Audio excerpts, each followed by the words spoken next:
Picture a herd of African buffalo standing in the tall grass at dawn. From a distance, they look like an unshakable wall of muscle and horn, the kind of animal that fears almost nothing on the savanna. But look closer, and you'll notice something odd. Perched along their backs, necks, and even inside their ears, small birds are moving constantly, and the buffalo barely seem to notice them at all. In the next few minutes, we'll find out why these giants may actually depend on these tiny passengers just to make it through each day. An adult African buffalo can weigh close to 1,600 pounds. It carries a massive boss of horn across its skull, fused together like a helmet, strong enough to smash a lion's ribs in a single hit. Buffalo herds are famous for turning on predators together.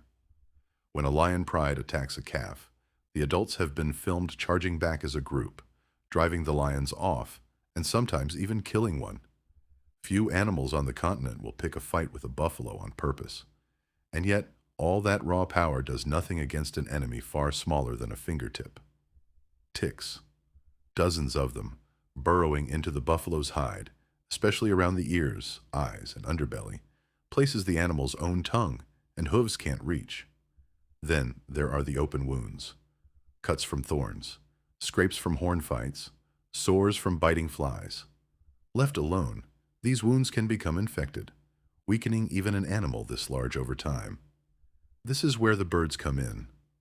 Oxpeckers. Two species live across sub-Saharan Africa, the red-billed oxpecker and the yellow-billed oxpecker, and both have built much of their lives around large grazing animals like buffalo, giraffes, rhinos, and zebra. An oxpecker has short legs and sharp claws, built for gripping onto hide, even while the animal underneath it is walking or running. It uses its flattened bill almost like a pair of tweezers, scissoring through fur to pull out ticks one by one.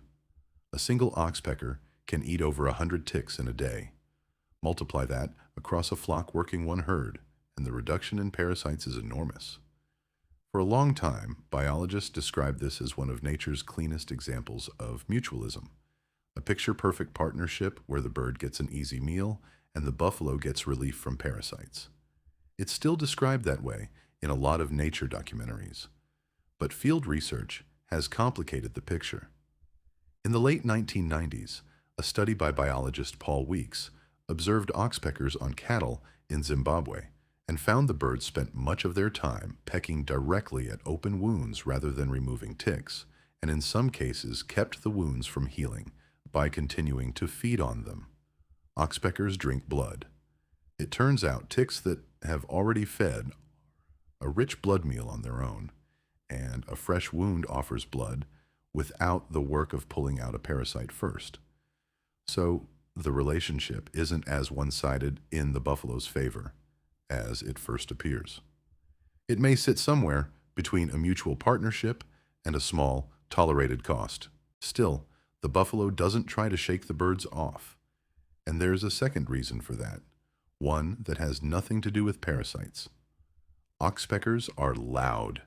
When they spot movement in the grass, a stalking lion, an approaching leopard, or even a human on foot, they let out a sharp, hissing alarm call and burst upward off the animal's back in a flurry of wings. For a buffalo with its head down grazing, that sudden noise and motion can be the first warning of danger, sometimes before the animal itself has seen or smelled anything wrong. Researchers studying black rhinos, another species oxpeckers ride on, found that individuals carrying oxpeckers detected approaching humans roughly twice as often, and from nearly twice the distance compared to those without birds nearby. A buffalo's eyesight isn't especially sharp. It relies heavily on smell and hearing to catch a predator early. A flock of birds exploding off its back in unison functions almost like a built-in alarm system, one the buffalo didn't have to evolve on its own. So when a lioness begins her slow crawl through the grass, staying low, using every blade of cover she can find, it isn't only the buffalo's nose working against her. Overhead and along the herd's backs, dozens of small eyes are also watching. The moment the birds react, the whole herd can react with them. Heads lift, ears turn. The advantage of surprise, a predator's most valuable weapon, can be gone in an instant. None of this makes the buffalo defenseless without birds. Buffalo survive in some areas without oxpeckers at all, relying on their horns, their numbers, and their own senses. But herds that live alongside healthy oxpecker populations appear to carry lighter tick loads and may catch predators approaching a little sooner than herds that don't.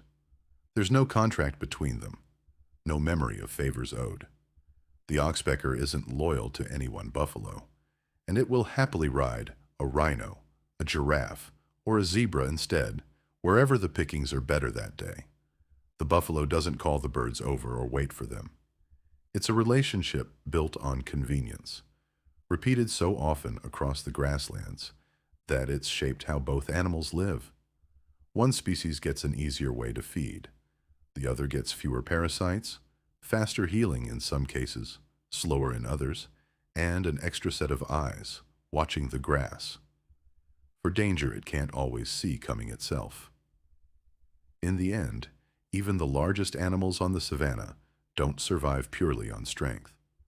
Sometimes survival comes down to the smallest details: a warning call, a picked clean wound, a bird willing to sit on the back of a giant and watch the horizon for both of them.